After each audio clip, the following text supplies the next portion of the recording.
تبارك الذي بيده الملك وهو على كل شيء قدير الذي خلق الموت والحياة ليبلوكم أيكم أحسن عملا وهو العزيز الغفور الذي خلق 7 سماوات طباقا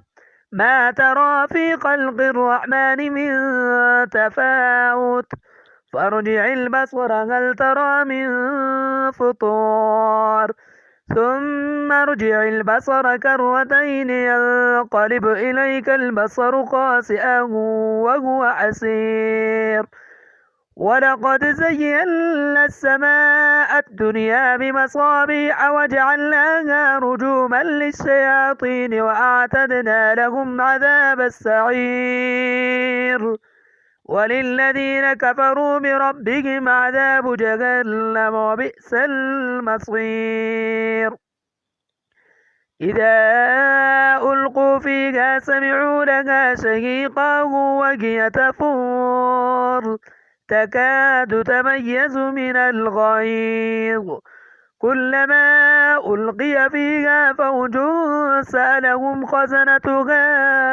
ألم يأتكم نذير قالوا بلى قد جاءنا نذير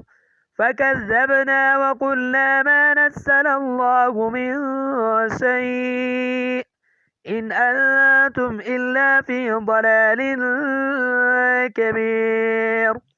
وقالوا لو كنا نسمع أو نعقل ما كنا في أصحاب السعير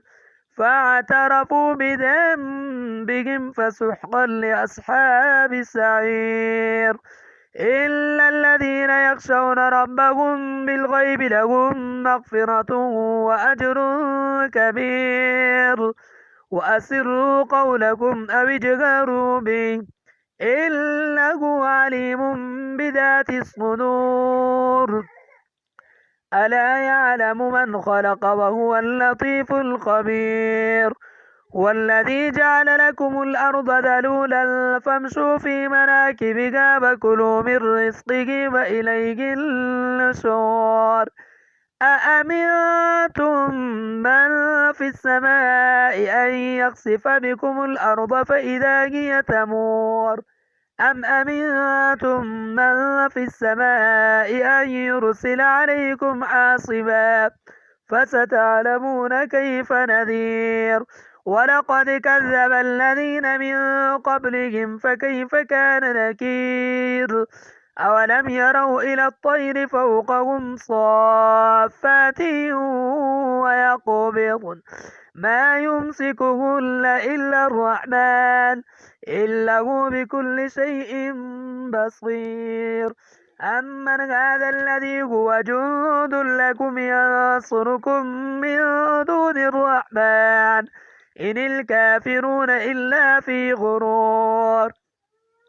أمن هذا الذي يرزقكم إن أمسك رزقا بل لجوا في عتو